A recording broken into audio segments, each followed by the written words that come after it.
Al final de los 60 más o menos empiezan a aparecer ciertas cuestiones que hacen tomar conciencia de que es necesario que haya algún tipo de reflexión por afuera de la medicina básicamente.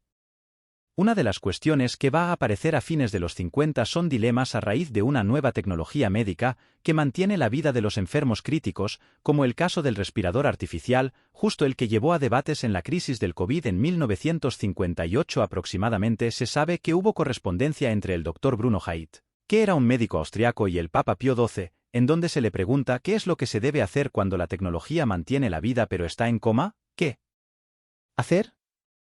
¿Los médicos se sienten excedidos, los familiares o la religión?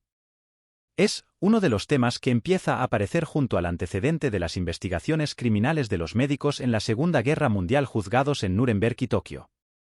Se inició desde fuera de la medicina una reflexión sobre los límites de la vida, ante la muerte cerebral, también sobre los trasplantes, la fertilidad in vitro, la decisión de uso de recursos o decisiones de optar a tecnologías u órganos por las personas en igualdad de derechos como fueran los tratamientos renales. Entran así temas de la autonomía, la equidad, la justicia, la beneficencia y la no maleficencia a debatirse desde círculos periféricos a la medicina como la filosofía y el derecho. Escándalos como el de Estados Unidos del Comité de Dios, así llamado por decidir quién sí o quién no debía tener derecho a trasplantes o tratamientos, o sobre la experimentación clínica en el caso de la sífilis o medicamentos y drogas, lo que lleva a la aparición de la bioética como disciplina. Lo cierto es que la bioética tiene un punto de partida en varias partes entre la Universidad de Wisconsin y el Instituto Kennedy, en el mundo anglosajón con un criterio muy instrumentalizado y pragmático.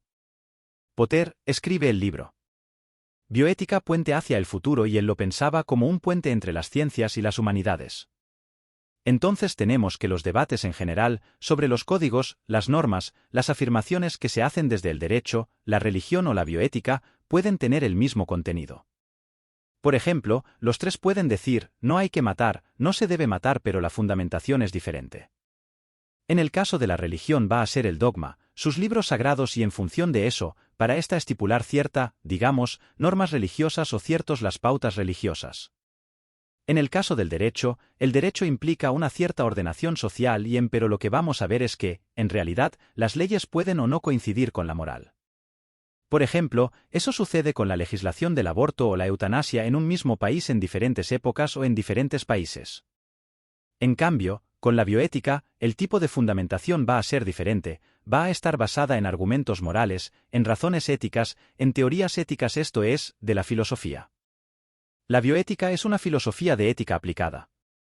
Toma elementos de lo que se llama ética normativa, que es donde están las grandes teorías o sistemas éticos, y la ética aplicada lo aplica justamente a ciertas circunstancias particulares. En este caso, a la medicina, a las ciencias biológicas aplicadas. ¿Por qué es importante la bioética? ¿Por qué? Es importante porque nos permite pensarnos, reflexionar sobre lo que estamos haciendo, lo que aceptamos.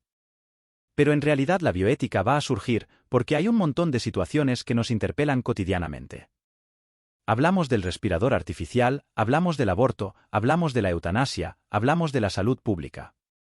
Son todas cuestiones súper importantes en nuestra vida cotidiana. Cuando uno habla de comienzo de la vida, también puede hablar de cuestiones de reproducción asistida. Entonces, bueno, está bien, está mal, y esto también es muy interesante. La bioética es todavía una disciplina relativamente nueva. Entonces, es muy importante, pues nos permite pensarnos como individuos y pensarnos también como sociedad.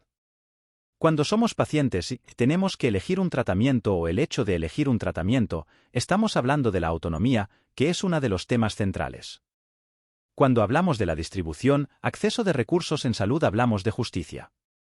En bioética se habla por algunos estudiosos que hay temas sexy y otros no.